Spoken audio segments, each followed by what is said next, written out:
Imagine rushing into the emergency room to save a life, only to discover that it is the life of someone who made your childhood a living hell. A skilled black doctor faces an unimaginable moral dilemma when he realizes his emergency patient is none other than his former childhood bully.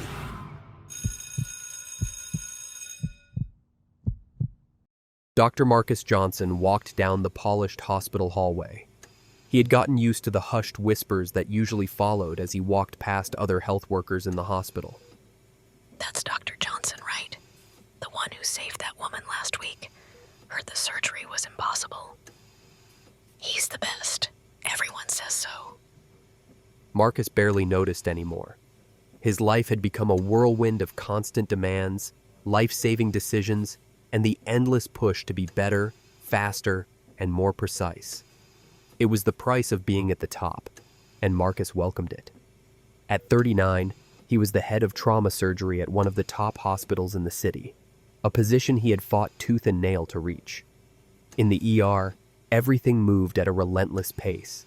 Chaos, adrenaline, life, and death all came together, and Marcus was right at the center of it all. He thrived under pressure and made life-or-death calls with calm precision. His reputation had become legendary. Dr. Marcus Johnson, the surgeon you wanted in the room when your life hung in the balance. But beneath the accolades, beneath the polished veneer of success, Marcus knew it had been a long and tortuous journey to get to this point in his career. The shadows of his past never fully disappeared. Every now and then, between the noise of the monitors and the sterile beeps of the machines, he could hear it, the echo of cruel laughter, the taunts that had followed him through his childhood. Who do you think you are? You'll never be a doctor. You'll never be anything. He clenched his jaw and pushed the memory back. Not today, He quietly told himself as he tried to focus on the task for the day. Marcus wasn't just any doctor. He had become a pillar in the community, a beacon for the young black boys and girls who had been told they weren't good enough, who had been made to believe that they didn't belong.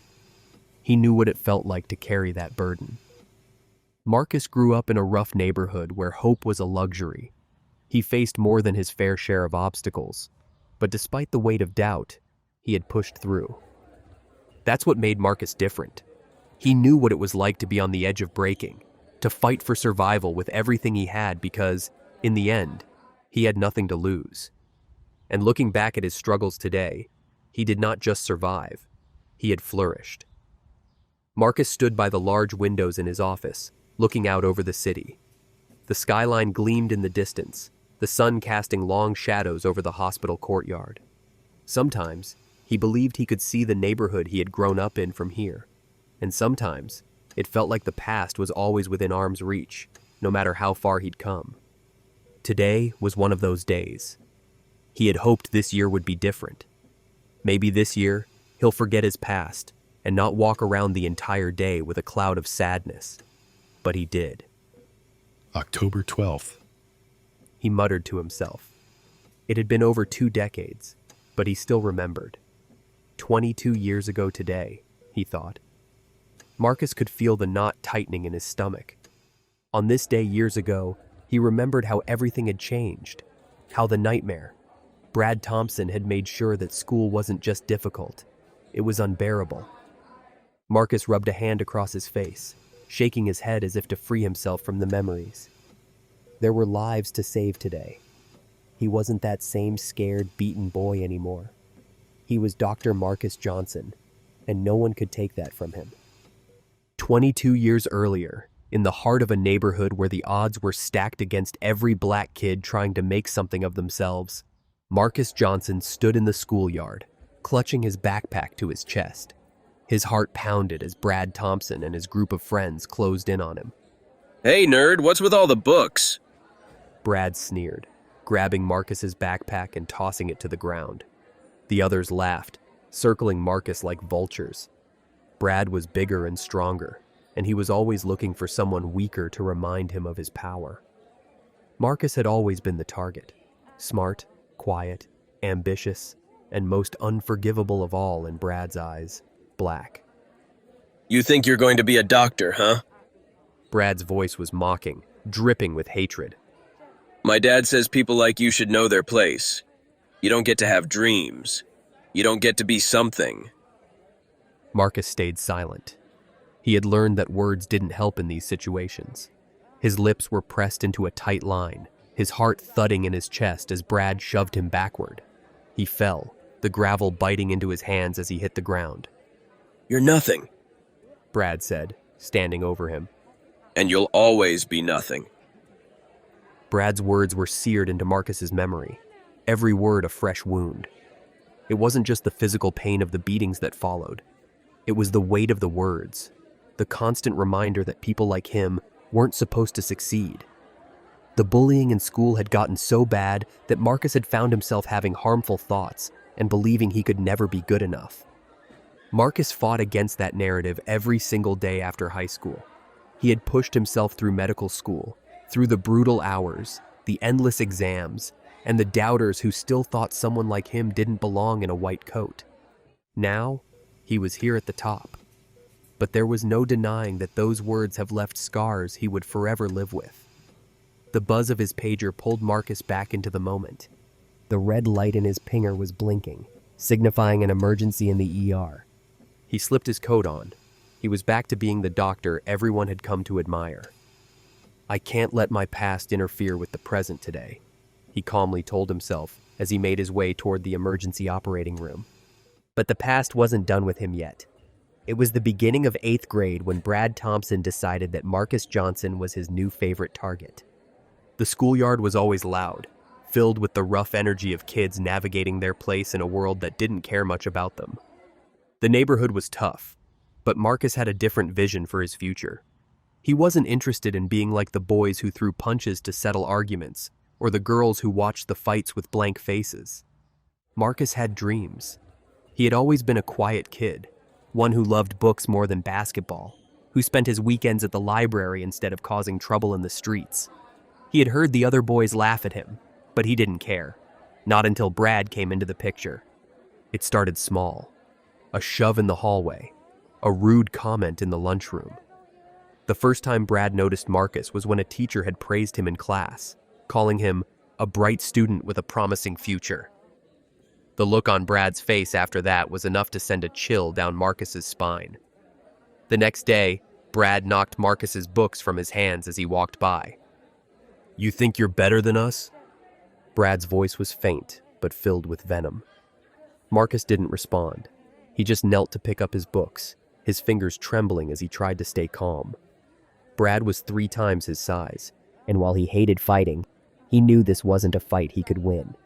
He had heard things about Brad, things he didn't want to get involved with.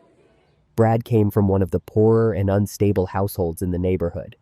Everyone knew his father, an angry, bitter man who had lost his job years ago and spent his time drinking himself into a stupor.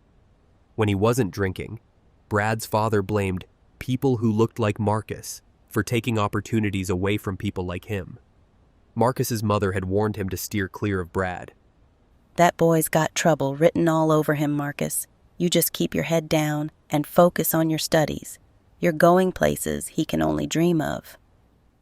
But Brad didn't let him stay invisible. Day after day, the bullying got worse. It wasn't just words anymore. Now Brad's fists were involved. It started with a shove into the lockers when the teachers weren't looking. Then came the beatings after school. The other bigger boys followed Brad, eager to get in on the action and somehow prove how tough they were. One afternoon, as Marcus was walking home from school, Brad and his friends ambushed him. They cornered him in an alley, far from the school grounds. Marcus tried to run, but they caught up to him, their laughter echoing off the brick walls. It didn't help that he was smaller than them and not so athletic. Where do you think you're going, nerd? Brad said, his voice filled with so much venom and hatred that Marcus couldn't quite understand what he had done to deserve the bullying. His only crime was being praised by the teacher in class. Marcus's mother had told him that Brad was mean to him only because he was jealous, but Marcus was finding it hard to believe what Brad could be jealous of. "Leave me alone, Brad," Marcus said, trying to keep his voice steady. He gripped the straps of his backpack tighter, bracing himself for what was coming. Brad circled him, his eyes gleaming with something close to satisfaction. Leave you alone? Why would I do that? I'm just making sure you remember your place. Before Marcus could react, Brad's fist came out of nowhere, slamming into his stomach. The air rushed out of Marcus's lungs, and he doubled over, gasping for breath. The pain was sharp, but it was the humiliation that cut deeper. He collapsed to the ground as Brad kicked him hard in the ribs. You're not better than me. Brad spat, his voice trembling slightly. You think you're going to get out of here? You're going to be a doctor? He laughed, but there was no humor in it. You'll always be nothing. Remember that. The other boys laughed too, their voices ringing in Marcus's ears as he lay on the ground, curled up, trying to protect himself from the blows. When they finally left, Marcus stayed there for a long time, his body aching. Marcus had never felt so helpless, so defeated. He was supposed to be strong. He was supposed to be better than this. The frustrating part of the whole issue was that he couldn't report Brad and his friends to anyone. The last time he had tried, he had gotten the beating of his life, with the promise of being dealt with properly if he ever reported again. When Marcus finally made it home, his mother took one look at him and knew what had happened. She didn't ask questions. She didn't need to. She just sat beside him and held his hand. Marcus's mother knew he was being bullied in school, but she didn't know the full extent. She had tried to report it to the school authorities, but nothing had been done. People will try to tear you down, Marcus, she said softly, her voice full of the quiet wisdom she had earned through her own struggles. especially when they see that you're destined for something greater. But you can't let them break you. You hear me? You've got something in you that they'll never have. Don't ever let them take that away. The bullying continued, and on days Marcus was lucky, he succeeded in evading Brad in school. Brad seemed to take a particular pleasure in making Marcus's life miserable. It was as though every punch, every cruel word, was Brad's way of trying to drag Marcus down to his level, to make sure he never got too far ahead. But Marcus refused to be broken. Every day, he went to school, nursing his bruises but holding his head high. He buried himself in his studies, staying late at the library, soaking up every piece of knowledge he could. Marcus was at the top of his class, and he was desperate to prove everyone wrong. He knew he was destined for great things, not just because his mother and teacher told him, but also because the insults from Brad and other kids were proof that he was doing something right. By the time high school was coming to an end, Marcus was already eyeing college scholarships. He applied to every medical program he could, pouring every ounce of himself into his dream. The more Brad tried to drag him down, the more fiercely Marcus fought to rise above. The sound of a gurney rolling into the ER snapped Marcus out of the memory. His jaw clenched. He hadn't thought about those days in years, but somehow, the pain felt just as fresh. He could still feel Brad's fist in his stomach.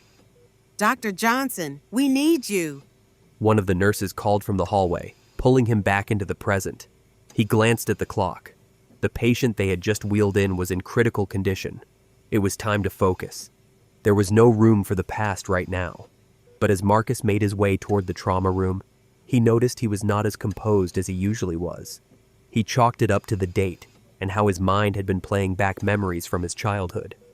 As Marcus prepped for the operating room, he didn't know that the past was about to collide with the present in a way he never could have imagined. Brad Thompson grew up in a house where anger was the only language spoken. His father, Earl Thompson, was a large, imposing man whose disappointment and bitterness had been festering for years. He used to work at the local manufacturing plant, but the factory shut down when Brad was 10, sending Earl spiraling into a bottomless pit of resentment. Earl was never quiet about who he blamed for his troubles.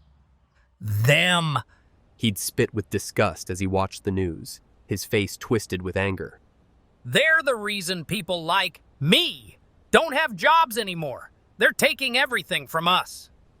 Brad didn't fully understand what his father meant at first, but the hate seeped into him like poison over time. Earl's rants became a constant soundtrack in their house, his mother too beaten down by life to intervene. People like that black boy Marcus, Earl would sneer, always using words too vile to repeat. they think they're better than us. think they can just come in and take what's ours. The Thompson house was a small, rundown place in a neighborhood that had once been thriving, but had since become a terrible place to live. Crime rates were high, and opportunities were low. Brad grew up hearing about the good old days, but to him, those days were just stories. Stories that made his father angrier with every passing year. Earl's frustration turned into violence. Whenever the bills piled up or another job application was rejected, he would lash out at Brad, his mother, or anyone who was in his way. The bruises that Brad carried weren't just physical. They were emotional scars. The weight of living with a man who had lost all hope and needed someone to blame. By the time Brad was 12, he had learned to survive in two ways: avoid his father's wrath and channel his own anger onto others. At school, Brad found an outlet for the frustration that boiled inside him, and Marcus became the perfect target. Marcus was everything Brad wasn't: smart, disciplined, and most of all, confident. Even when the other kids in the neighborhood were causing trouble, Marcus kept his head down, his eyes fixed on some distant future that seemed out of reach for kids like Brad. This annoyed Brad because Marcus made him feel like he wasn't good enough.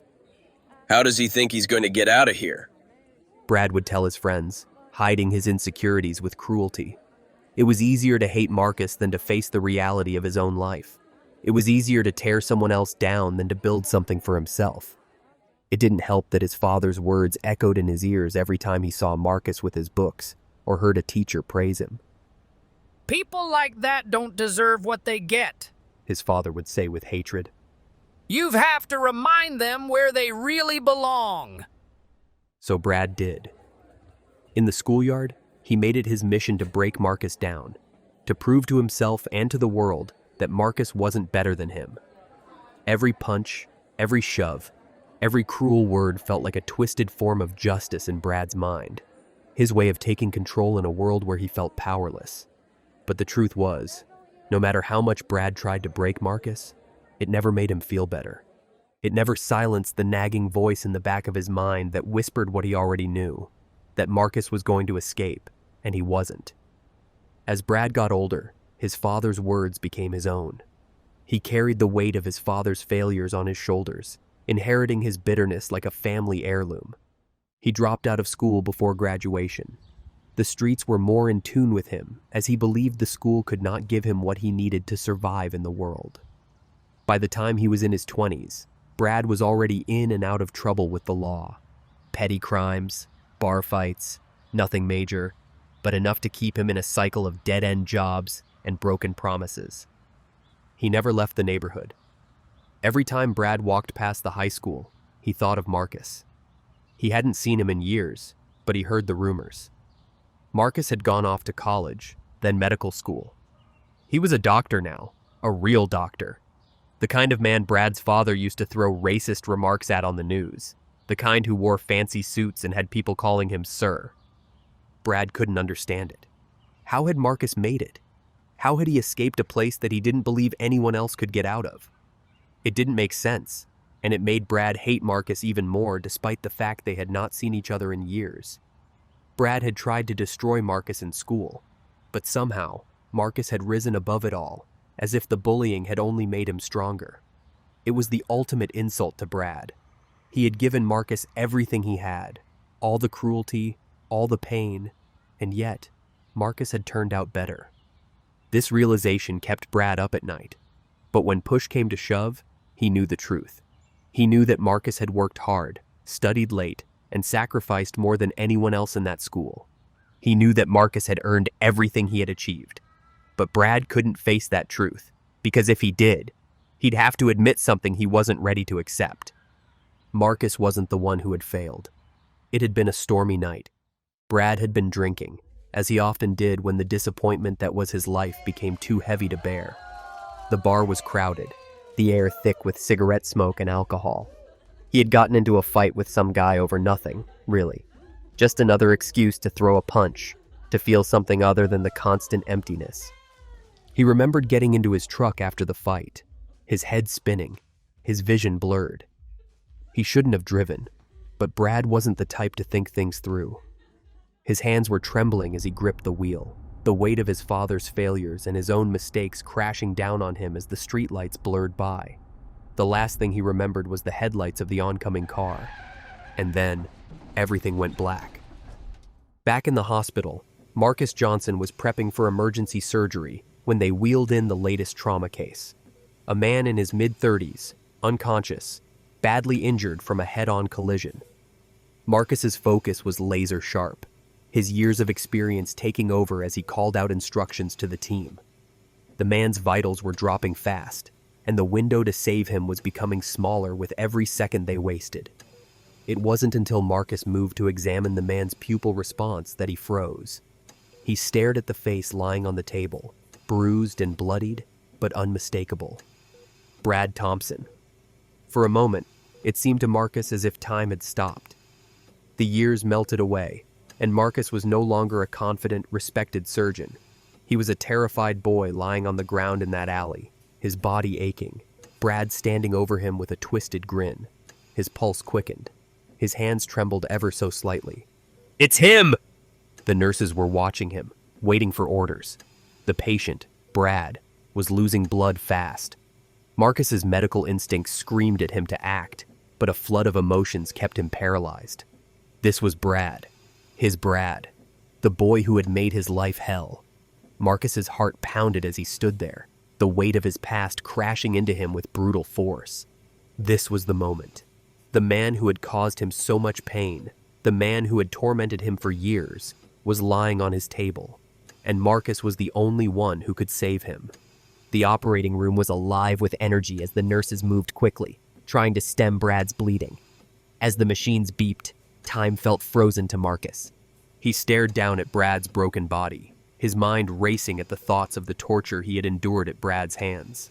The face beneath the oxygen mask was pale and streaked with blood.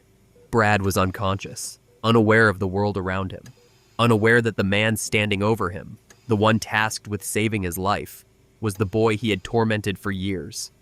For a brief, dizzying moment, Marcus felt like he couldn't breathe. His hands gripped the edge of the operating table, knuckles white, his pulse racing so fast. The memories flooded back in sharp, relentless waves. The insults, the fists, the laughter, the endless days of dreading school, of praying that Brad wouldn't notice him, the anger, the shame, the pain. He had buried it all, tucked it away in the darkest corners of his mind.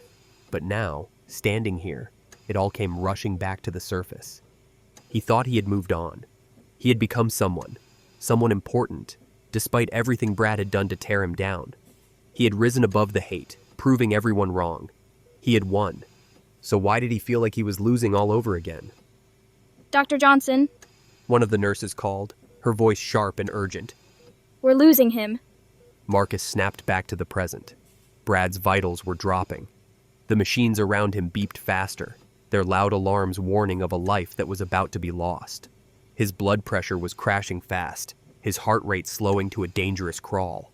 Marcus could see the internal bleeding, the fractured ribs pressing dangerously close to the lungs, and the swelling that was cutting off Brad's ability to breathe. He knew what needed to be done. His training and years of experience told him the same thing. Act now, or he would die. But something inside him resisted. His hands trembled, his mind clouded with doubt.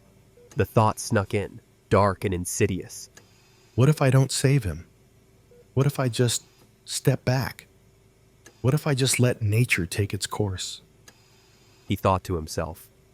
Brad had been a monster to him, hadn't he? He had made Marcus's life unbearable. He had tried to destroy him in every way possible. Didn't he deserve to die? Wasn't this justice? Karma must have a sense of humor, Marcus thought as he stared at Brad's unconscious face. Marcus tightened his grip on the scalpel, its weight heavy in his hand. He could feel the surgical team's eyes on him, waiting for his orders and trusting him to lead. But how could he operate when his hands shook with anger and his mind was consumed with thoughts of revenge? You're a doctor, he reminded himself. You save lives. That's what you do. But he couldn't shake the voice in his head, the one that whispered, let him go. He deserves it. After everything he did to you, why should you save him? Somehow, The wall he had built guarding his childhood memories was crumbling, and Marcus couldn't help the sadness that washed over him. He remembered the bruises, the insults, the suffocating feeling of never being good enough, of always being less than. Marcus had fought so hard to rise above it all, but here, in this moment, with Brad's life literally in his hands, he didn't feel like a respected surgeon. He felt like that scared, bullied boy all over again. Dr. Johnson, The nurse's voice cut through the fog of his thoughts. we're losing him. We need to move now. Brad was slipping away. His heart rate was falling, and the beeps from the monitors were growing slower. The team around Marcus looked to him, trusting him to make the right call. Marcus closed his eyes, his breath shaky. He could feel the weight of his oath pressing down on him, the vow he had taken as a doctor not to harm, to save lives regardless of who the patient was or what they had done. But Brad wasn't just any patient. Marcus's heart pounded. Could he really do this? Could he save the life of the person who had tormented him? The person who had tried to break him in every way possible? Could he live with himself if he didn't? The room seemed to close in on him, the noise of the machines blending with the memories in his mind. He thought of his mother, her quiet strength, her words of wisdom all those years ago. Don't let them break you, Marcus. You've got something in you they'll never have. He had something Brad didn't: compassion, the ability to forgive, and the ability to rise above hate. With a deep breath, Marcus opened his eyes. The anger still burned inside him, but he pushed it down, buried it beneath the layers of his duty, his responsibility. Let's move. Marcus said, his voice steady now. Prep for surgery. We're not losing him. The nurses sprang into action, the room droning with activity. Marcus's hands, which were trembling moments ago, were now steady as he prepared for the delicate work ahead. His heart pounded, but his mind was clear. This was who he was. He was Dr. Marcus Johnson, and he saved lives, even if it was the life of the man who had made his childhood hell. The hours that followed were a blur. Marcus worked with the calm, confident movements that had earned him his reputation as one of the best trauma surgeons in the city. His hands moved smoothly, repairing the damage from the crash, controlling the bleeding, and stabilizing Brad's failing organs. There was no room for emotion in the operating room, no room for hesitation or second guessing. Marcus was in control here. He knew what he was doing, and he did it well. But even as he worked, a quiet voice in the back of his mind reminded him that this surgery was different. This wasn't just another patient. This was Brad, the man who had haunted his dreams, who had shaped so much of who Marcus had become, not through kindness or support, but through cruelty and pain. As the final stitches were placed and the monitors around him stabilized, Marcus knew he had done it. Brad was going to live. A strange mix of relief and exhaustion washed over him. He stepped back from the table, peeling off his gloves and scrubs. The team around him congratulated him, but Marcus barely heard them. His mind was elsewhere. He had saved Brad's life. But what came next? The glow of the early morning sun filtered through the hospital's windows, casting long shadows across the floor. The exhaustion had finally caught up with Marcus. After hours in surgery, his body was weary, but his mind refused to settle. He sat alone in the doctor's lounge, staring down at his hands that had just saved Brad Thompson's life. The weight of it all pressed down on him like a heavy stone in his chest. The familiar hum of hospital life continued around him. Nurses moving quickly from room to room, the distant chatter of colleagues. But Marcus felt disconnected from it all. The only sound that mattered was the echo of his own thoughts. I saved him. The realization washed over him again and again, each time bringing conflicting emotions. Marcus felt relief that he had done his duty, that he did not allow hatred to cloud his judgment. But alongside that relief was a deep, boiling anger, a frustration that wouldn't let him rest. He had saved the life of the man who had tried to destroy him. It felt both right and wrong all at once. The door to the doctor's lounge creaked open, and a fellow doctor, Dr. Patel, stepped in. She gave Marcus a tired smile as she grabbed a cup of coffee. I heard about the surgery. Tough case. She said, taking a seat across from him. But you pulled through as always. Marcus forced a nod. He didn't have the energy for small talk, but Dr. Patel wasn't someone you could easily brush off. She watched him for a moment, her sharp eyes picking up on the tension in his eyes. You okay? You look like something's weighing on you, she said, her tone softening. Marcus hesitated. How could he explain it? How could he tell her that the man he'd just saved was the source of some of his deepest pain? That for hours, he had fought not just to save a life, but to reconcile the ghosts of his past with the man he had become. I'm fine, he finally said, but his voice betrayed him. The truth was, he didn't know if he was okay. He didn't know what to feel. Dr. Patel didn't press further, but there was an understanding in her eyes. She had seen enough in this hospital to know that not every case was just about medicine. Some cases were personal. Take some time if you need it, Marcus, she said as she stood to leave. Sometimes the hardest part of this job isn't what happens in the OR. Marcus watched her go, her words lingering in the quiet room. She was right. The hardest part wasn't over. Brad was still here, lying in recovery, his life saved by Marcus's hands. But what now? How could he face Brad, knowing everything between them? A few hours later, Marcus stood outside Brad's room, his heart pounding in his chest. Through the small window in the door, he could see Brad lying there, hooked up to machines, his chest rising and falling slowly. The surgery had been successful. Brad was stable but still weak. Brad was starting to wake up. Marcus felt a strange twist of emotions as he watched the man who had once seemed so big as a child, now reduced to this vulnerable state. Brad was no longer the towering bully, full of pride and cruelty. Now, he was just a man, wounded, broken, dependent on the very person he had spent years hating. Marcus wasn't sure what he expected to feel. Satisfaction? No, there was no triumph in this. All he felt was a hollow kind of sadness. A sadness that even after all these years, the past still held so much power over him. With a deep breath, Marcus pushed the door open and stepped into the room. The air was thick with the sterile smell of antiseptic, the soft beeping of machines filling the silence. Brad's eyes fluttered open as Marcus approached the bedside. For a moment, Brad's gaze was unfocused, still hazy from the medications coursing through his system. But as his vision cleared, his eyes locked onto Marcus. Recognition came slowly at first, but then Marcus saw it.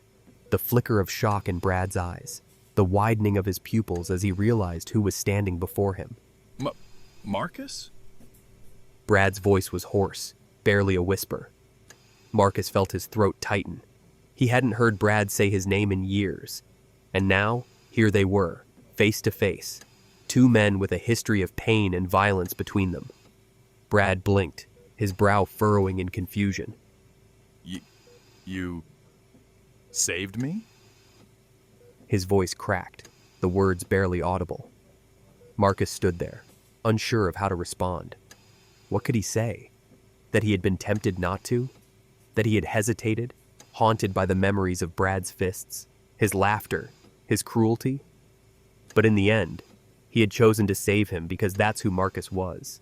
He wasn't Brad. He would never be Brad. You're alive, Marcus finally said, his voice quiet but firm. That's what matters. Brad's eyes filled with something that Marcus had never seen in him before. Vulnerability. For a moment, Brad looked like a man who had lost everything, who no longer knew where he stood in the world. I don't understand. Brad's voice trailed off, his eyes darting away as if he couldn't bear to hold Marcus's gaze any longer. Marcus stayed silent, waiting. He wasn't sure what he expected from Brad, but he knew this was a conversation they couldn't avoid. Not now. The room fell into a heavy silence. Brad swallowed hard, his face pale, his breathing shallow. He looked away from Marcus, his jaw clenched as though fighting an internal battle of his own.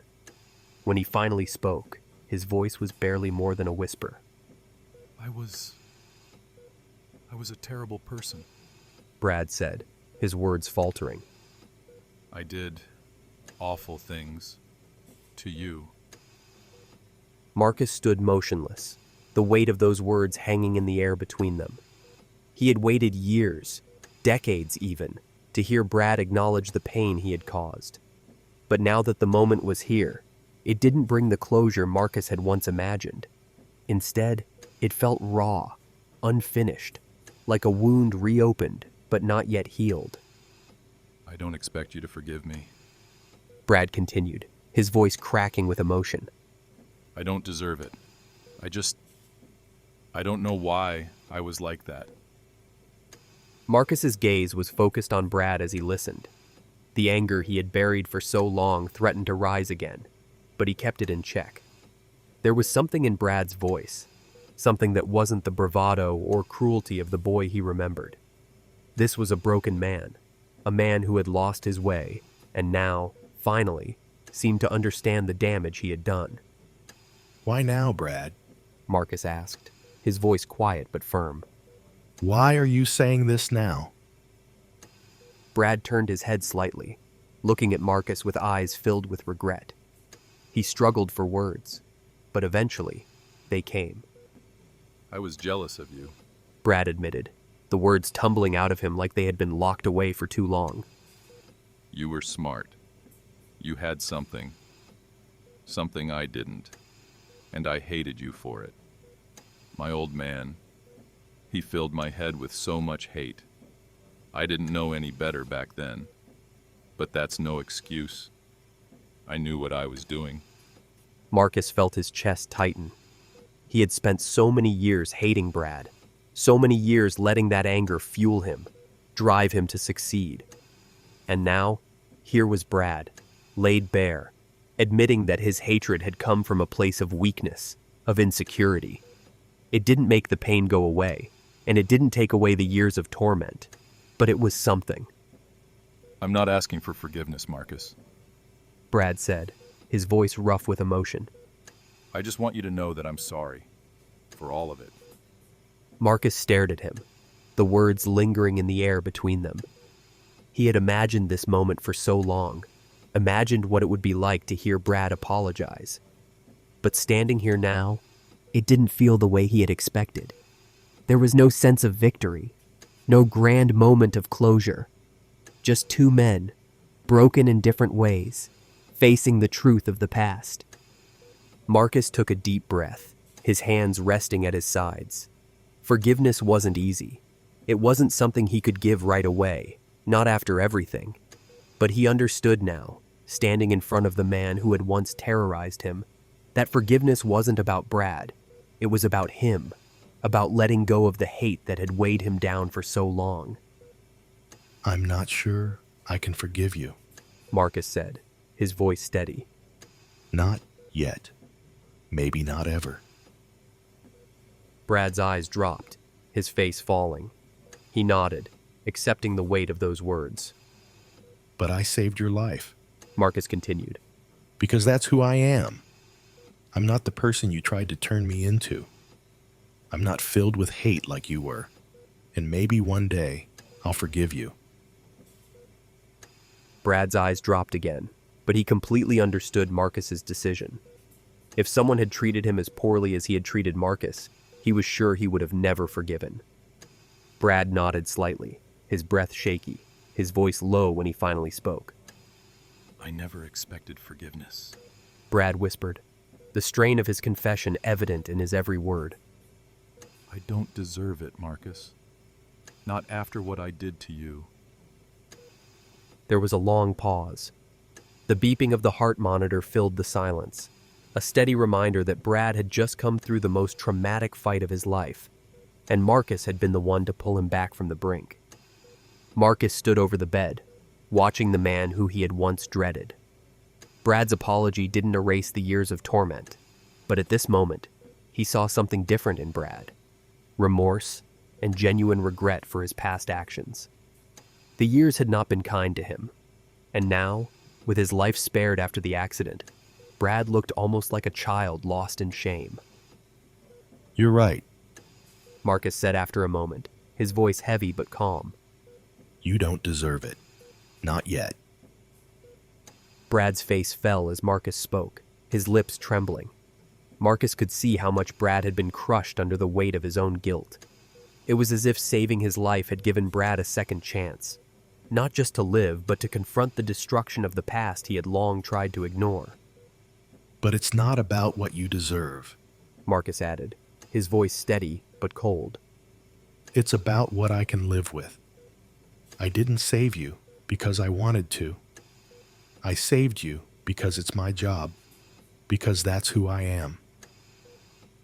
Brad turned his head, his eyes rimmed with tears, unable to face Marcus directly any longer. The walls that had defined Brad, the anger, the hatred, the bitterness, were crumbling. He was stripped of everything, exposed. The man who had once seemed so invincible in his cruelty now looked smaller, like a child coming to terms with the damage he had done. You were right about one thing, Marcus said, his voice softening. I had something you didn't. It wasn't just about being smart or working hard. I had hope.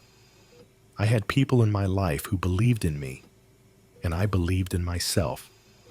That's why I made it. You never had that, did you? Brad shook his head, his voice catching in his throat. I didn't know how, he admitted, his words broken. I was angry all the time. My dad, he filled my head with so much hate, and I let it take over. I thought if I tore you down, it would make me feel better, but it never did. Brad's voice cracked, and he turned away again, unable to finish the sentence. The guilt was suffocating him. Marcus took a deep breath, letting Brad's words settle in the room.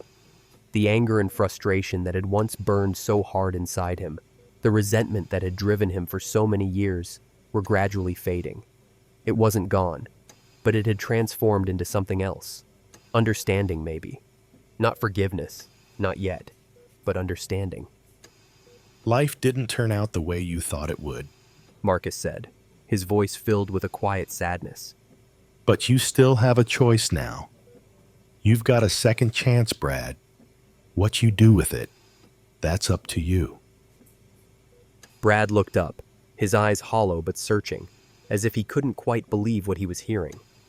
Marcus wasn't offering redemption on a silver platter, but he was giving Brad something that felt even more important, an opportunity. The opportunity to change. The option of facing his demons and coming out the other side a different man. Do you think I can change? Brad asked, his voice shaking. Marcus stared at him, the memories of their past flashing through his mind. He had hated Brad for so long, but now, standing here, Marcus saw the truth. Brad had been a victim too, of his upbringing, of his father's hatred, of his own misguided attempts to assert control in a world that had left him powerless. That's up to you, Marcus said after a long pause. I can't tell you who to be, but I know this much. No one is beyond redemption if they want it badly enough.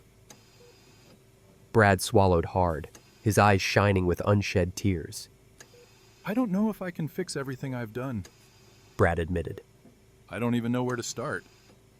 Marcus stepped back, crossing his arms as he looked at Brad. Start with yourself, he said simply. It won't be easy, but if you're serious about changing, you'll figure it out. For a moment, neither of them spoke. The weight of everything that had passed between them hung heavy in the air, but for the first time, Marcus didn't feel crushed by it. The hate, the anger, it was still there, but it no longer controlled him. He had risen above it. He had become the man he was meant to be, and nothing Brad had done could change that. As Marcus turned to leave, Brad's voice stopped him. Marcus, thank you for saving me.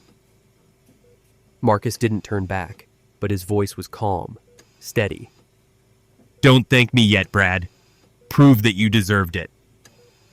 Walking out of Brad's room, Marcus felt a strange mix of emotions. There was no exciting sense of satisfaction, No rush of happiness at having confronted his past. What he felt was something much quieter, more deep. Peace. For years, Marcus had carried the weight of Brad's cruelty with him, letting it fuel his desire to succeed, to rise above the people who doubted him. But now, standing in the hospital hallway, Marcus realized that what had driven him all those years, the anger, the pain, didn't control him anymore. Brad's apology, raw and imperfect as it was, had unlocked something in Marcus. A door that had been closed for too long had cracked open just enough to let the light in. Forgiveness wasn't something that could happen overnight, but Marcus knew now that it was possible. Maybe not today, perhaps not tomorrow, but someday. As he walked toward the exit, the familiar sounds of the hospital buzzing around him, Marcus felt lighter. He had saved Brad's life, and in doing so, he had saved a part of himself too, the part that refused to be defined by his past. He had risen above the hate, above the anger, and become something more. Outside, the sun was beginning to set, casting a warm, golden light over the city. Marcus took a deep breath, feeling the fresh air fill his lungs. He had done the right thing. He had chosen the path that would allow him to move forward, not for Brad, but for himself. Brad would have to face his own demons and regrets, but Marcus had finally let go of the burden he had been carrying for so long. He was free.